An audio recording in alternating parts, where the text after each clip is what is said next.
I've got a letter today from a teenaged rebooter whose story I think demonstrates just how bad this stuff is for so many teens. But also, I want young people like this person to know how much there is to hope for. He writes, "Hi Noah, I want to keep myself anonymous for the contents of the letter. I always do keep these letters anonymous, and if anyone out there watching this wants to share your story with me, you can email me, noah@coachchurch.com, with your story. I don't promise to share or feature everyone's story, but the better you write it out, the more detail you provide, the better the chances. I'm from a third world country. I grew up in a very religious household. Never had any thoughts about sex or girls till I was about 12 and happened to stumble upon a music video that made me feel a way I have never felt before.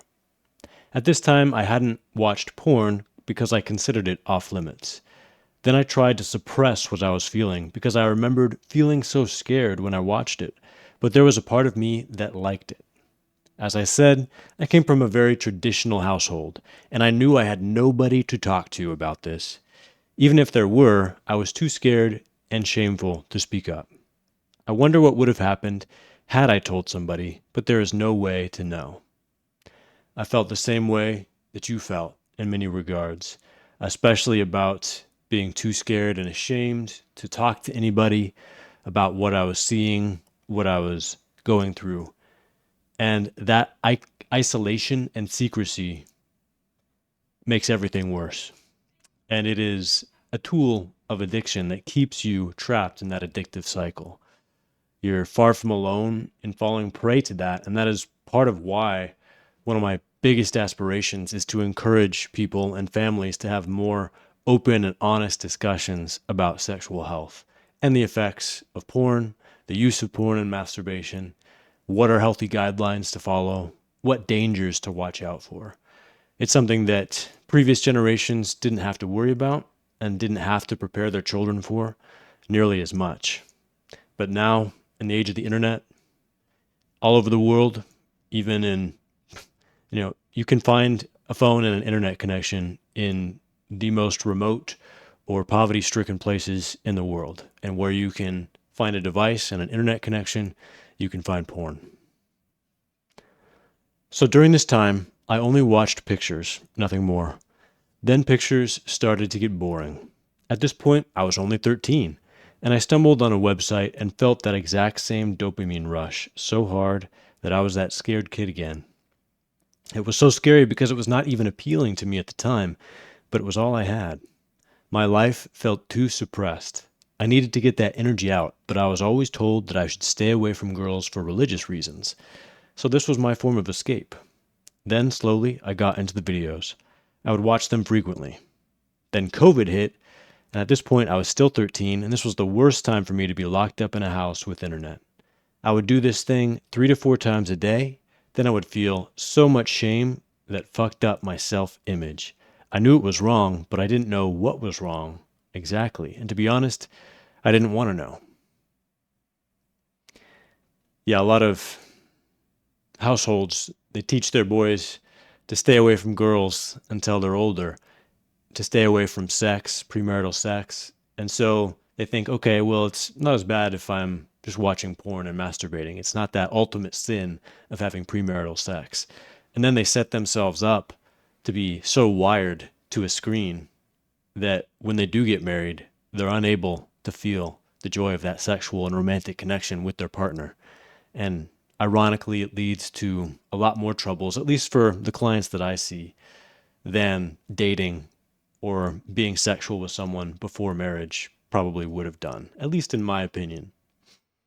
And yeah, COVID, quarantine, and the effect of that isolation caused a lot of damage, especially on young kids who didn't get to socialize in person during those very important young years, and also for teenagers like yourself who are also in a very delicate developmental stage. And it caused a lot of people to sink deeper into that porn use cycle. You're far from alone in that.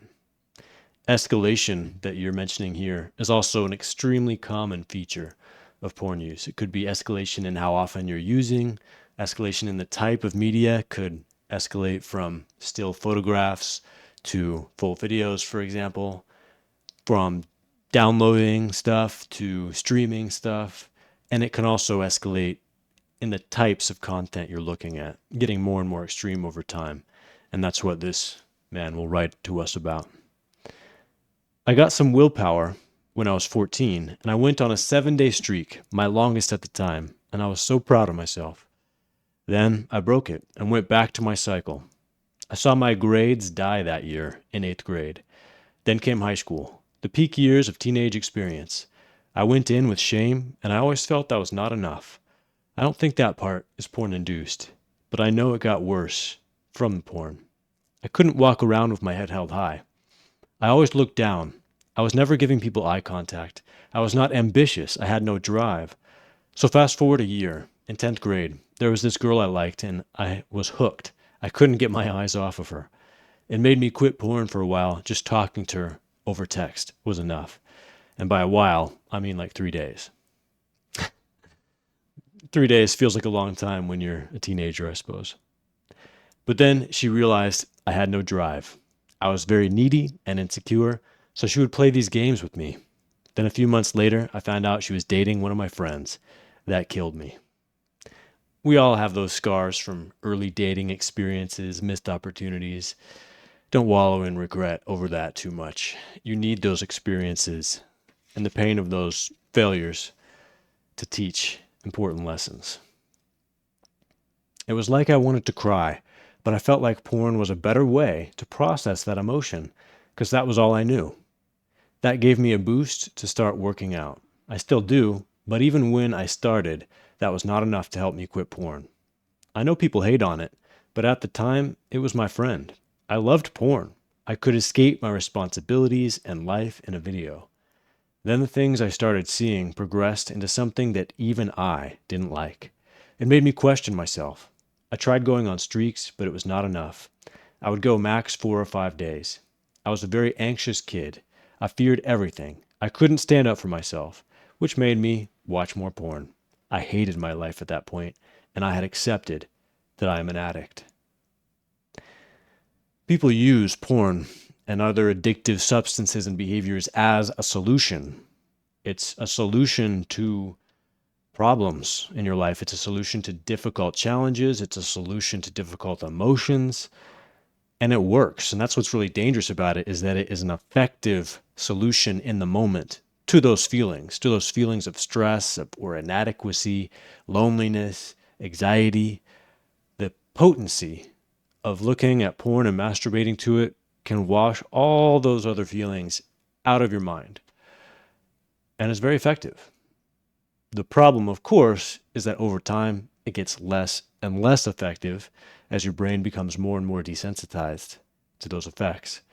And more, the very pain that you're trying to avoid, to numb, to escape from is being caused more and more by your addictive use of pornography. That's what's keeping you lonely. That's what's keeping you feeling inadequate. That's what's sapping your confidence, sapping your ambition, keeping you dissatisfied with your real life. Thus, the vicious cycle is born. Then that same year, at 15 years old, I stopped getting my morning wood, which feels embarrassing even when I say it now. I was so ashamed of myself, which was perfect for the cycle to continue, and at this point, I have not told anybody about this. All that burden on a 15-year-old boy did some damage. That next year, I found out more about the effects of porn and why I do it. It was not enough, though. Even though I got better, I still couldn't go 2 weeks without it. Around this time, I started getting attention from girls, but it was so new to me that it felt fake.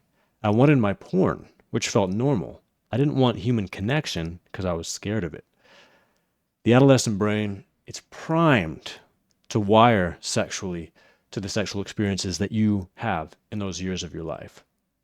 You wired yourself to screens and to solo sex. That sucks, I know. But the human brain is a marvelous thing, and it does have the capability to learn and to rewire even as an adult. You can learn to enjoy sexuality with a partner. You can rewire yourself to enjoy those experiences to the point where they feel natural. And porn has a lot less power, a lot less draw over you. I've seen it happen for hundreds of my clients, and I believe it can happen for you too. In this time, the content I watched progressed so badly to the point where it's not even sex. It was a dark place, and it still is. I didn't know how to deal with sexual things since I knew only porn. I can't look at girls without objectifying them till this day. Since I was 14, I never looked at a girl for who she is, which is part of why I still haven't got a girl. Then came my senior year, which is where I am at now. I have learned so much about porn and why I use it. It got better. I do it like maybe 3 times a week. I got taller, more confident in my body and self, which made me realize I don't need porn. And I went on a 12-day streak. Then I broke the streak and I didn't feel regret. Like I didn't care. I realized I have wasted my teen life with basically zero interaction of any kind with a woman. I don't mean to brag, but I'm quite tall and good looking, and I have no insecurity about my size. I have the criteria, but I can't date. It's good to have those physical metrics in your favor and to take some confidence from that. And those things can certainly help, but honestly, men place far too much importance on those qualities. The most important real factor in your dating success is going to be not how tall you are, how broad your shoulders are, how symmetrical your face is, or the size of your package. It's going to be your social skills. Period. And of course, pornography does not hone your social skills. It does not prepare you for the real world of social interaction, reading other people, carrying on a conversation, and being able to make connections in real life. Yeah, you're probably stunted in that regard, but you still got so much life ahead of you, man. You're a senior in high school. Yes, you're going to regret the time that you've wasted. You're in high school, the missed connections, the missed opportunities. Everyone does, no matter how old they are, when they recover, when they leave porn behind. They regret the wasted time. That's fine. You can accept that emotion and focus more on your present and your future. Because the fact is that I have so many clients who are in their 20s, their 30s, their 40s, 50 plus, who would love to be in your position, even still in the depths of addiction, but at 18 years old, senior in high school, and fully aware of your pornography addiction. Because with that awareness, you can do something about it. And you have the rest of your life to enjoy a life without porn. As soon as you do what you have to do to overcome this addictive cycle. This addiction leaves me drained to the point where I can't stand my family and I'm always hesitant with social interactions. I give off a weird energy. A lot of people have told me that. Not weird in a goofy sense, but in a I have something I'm hiding way. These people are close to me. They're not trying to bully me. I don't know, Noah. I want to quit, but it feels like this is all I have. I feel too integrated with this shit. I need help. I haven't went through with suicide, but it's not like I haven't considered it. I feel like a failure. I need help. The only way to guarantee, my friend, that you do not stop this addictive cycle, that you do not enjoy a life of healthy romantic and sexual connection, is if you turn off yourself. You know, there's finality to that. So don't do that. I've seen hundreds and hundreds and hundreds of people who felt hopeless like you do now. Find a way forward to write the next chapter of their lives, not involving the use of pornography. They heal themselves, they work on their social skills, they build their confidence, and there are so many side benefits of becoming porn-free. A lot of these things that you talk about, having that weird energy, being not confident in yourself, I've seen that improve for so many people along this journey. And yeah, things can get worse before they get better. When you're in that period of withdrawals, you're struggling with urges, you're cranky, but you get through that, you find a way to build yourself a permanently porn-free life, and you've got so much to live for, man. The you, 5 years from now, 10 years from now, I want you to make that man so grateful for the decisions that you make today. So go to my website, good place to start. There's a Start Here page. Just go through the resources there. There's resources all the way from you have zero money to dedicate to this, free stuff, to you're willing to spend whatever it takes, get a lot of one-on-one help, whatever your circumstances. I know you said you're from a third world country, so probably at the lower end of that spectrum of money available to use for this. But even without any money, there are resources available now, a lot of which I make available on my website.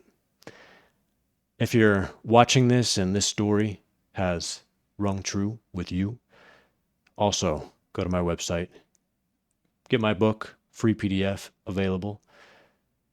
Also, the one resource, if you do have some money to spend for recovery, that I would recommend for you that I offer is the group that I run. It's $40 a month. We have 3 group calls every single week for people to check in, to tell others how they're going in this journey, to get support, to ask and answer questions. People make lifelong friendships there. They become accountability partners. They meet up in real life. And it becomes an essential part of a lot of people's recovery. Definitely recommend you check out that resource. All those resources down in the description below. All right, my friends, if you want to watch something else, go watch this video, which is about the escalation to extreme sexual tastes that happens so often for porn users and what you can do about it.